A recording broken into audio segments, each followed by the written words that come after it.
Hey guys, it's Aaron. Welcome back to Unabridged. Our witches have been treating us pretty well. This is not bad for very little work. We probably had the redstone, but the glowstone was definitely needed. I got a couple drums of essence for later. I was gonna go ahead and make a auto spawner, but I think Thor made a wither skeleton thing in the nether that was just a spawner. So that's how I got all my wither heads. So I want to take a look at what it takes to make AE today. I've never used a couple of these things. The crystal growth chamber is one of my favorite things because it grows them faster. You don't have to leave your seeds sitting in water. The advanced inscriber I'm not familiar with at all. So let's make these and check them out. I don't want to do a ton of crafting, but I figure we'll just go ahead and get it kind of started. So we need charge, certus, redstone, and quartz to make fluix.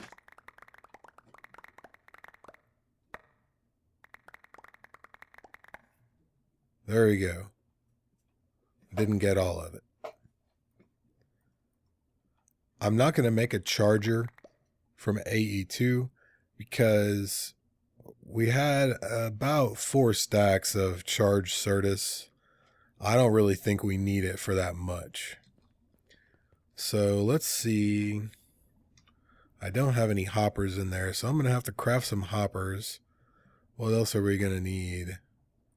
We're going to need more nether quartz dust. I meant to save a stack of it. Not a big deal. Looks like all my plastic is done cooking. I got to cook up a lot of it for the deep storage units. And I ended up just knocking down a mega rubber sapling. I got about a little over 1,000 rubber, so I think that'll I think that'll keep me stocked for a little while. So let's see, we need this stuff, and I think it's this and 2 of those. Yeah, we'll just go ahead and make a bunch of cables. I want to make 2 of these. The problem is it takes engineering processors from the get-go. So I guess I'll just make 1 inscriber, and then we'll kind of have to do it in pieces, right? Let me go ahead and make both of these. I think these will go straight up with without an energy acceptor. So let me get each of one of these. By the way, I also went ahead and threw a sand cache up here. I figure we might as well get the leftover or the byproduct, whatever. I added another igneous extruder as well, and we got 1 septuple already. That's not the fastest method, but it's plenty fast for me. So what do we need in here? This silicon press. If I have 2 of those, I do have 2 of those. What I normally do is the first thing I make a acceleration cards for this. And I forgot that this won't stack in there. I think it'll actually stack in the other machine. Let's do our diamond processor first. We'll see if we can make those things. It shouldn't take too long. And what is that one? Engineering, right? Okay, we've got 2 of those, so we should be able to make this now. All I need is a couple of hoppers. And I've got all this. I made all this quartz glass that I probably don't need just yet.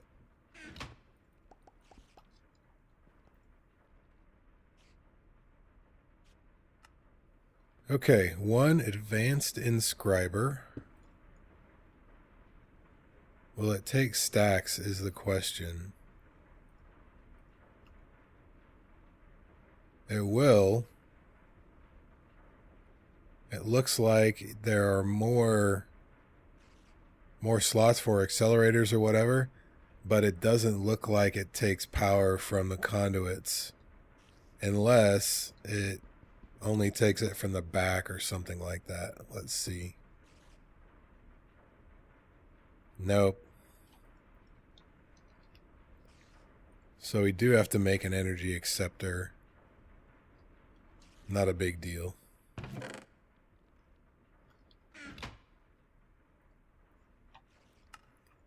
That kind of throws a wrench in my plan a little bit, but it's all right. So we will put the energy acceptor. No, it needs to go up a block. The energy acceptor there. We'll put a cable here.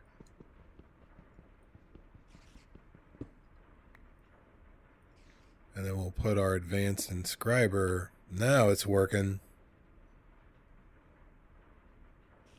So I figured I'd just make 2 of these, do all my stuff, and that'll be good enough. Let's make the crystal growth chamber. Let me make one of these real quick. This is going to take some doing. 6 of these things. I'll be right back. That actually did not take that long. So what do we need to grow in here? We need some pure Certus, right? And I think what we have to do is crush some. And of course it's back here in a barrel. Not very accessible. I think we have to crush it, craft it with sand, and then grow the seeds. Let's just put those in there for now.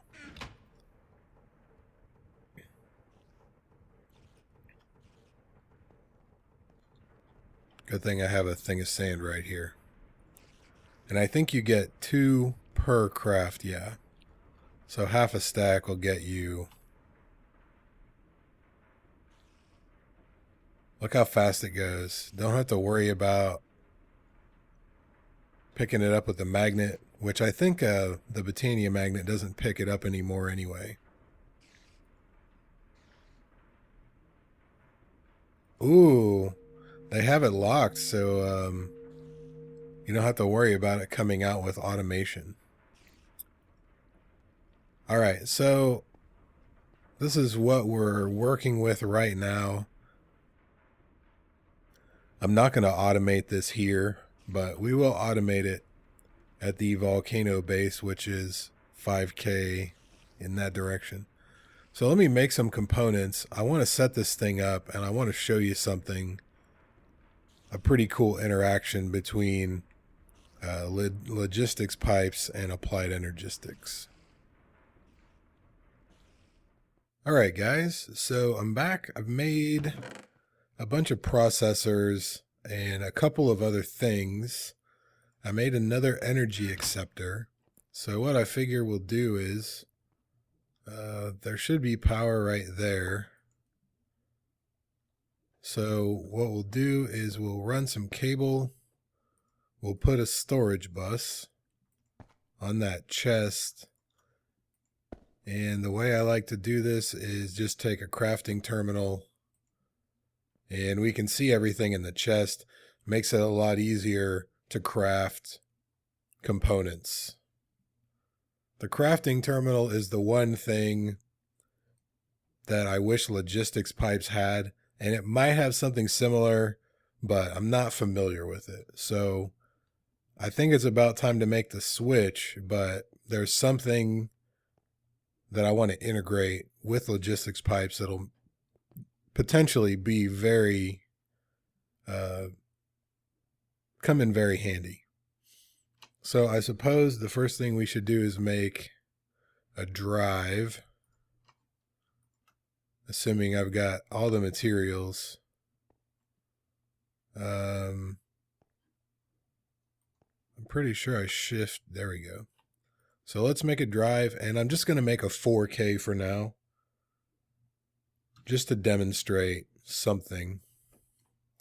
And this should be pretty easy to make.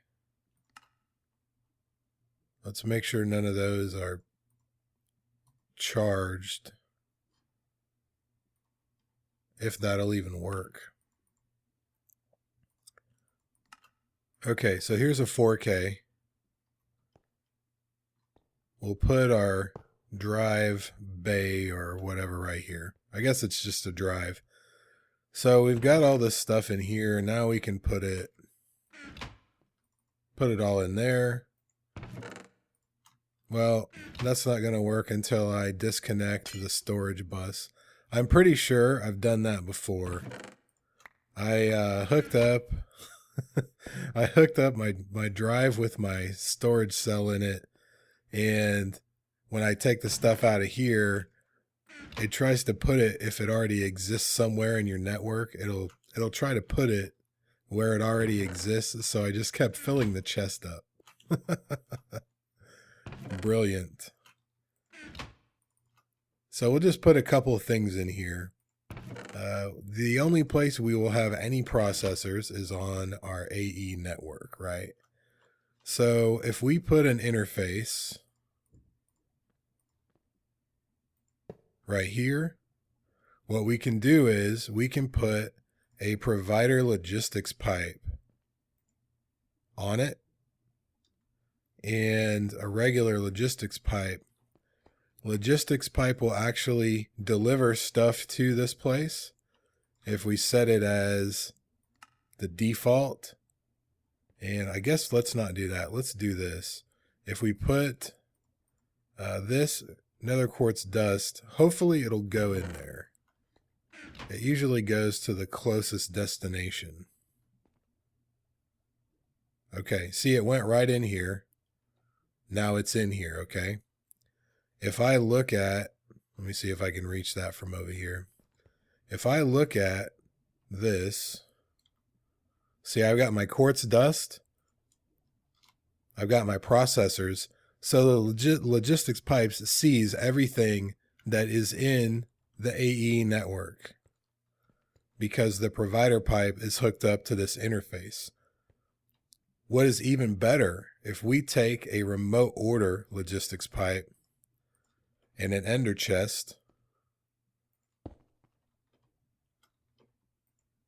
let's recolor this all yellows,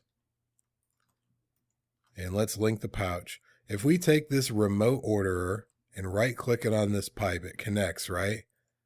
Well, now I can see everything in my logistics pipes network and in the AE system.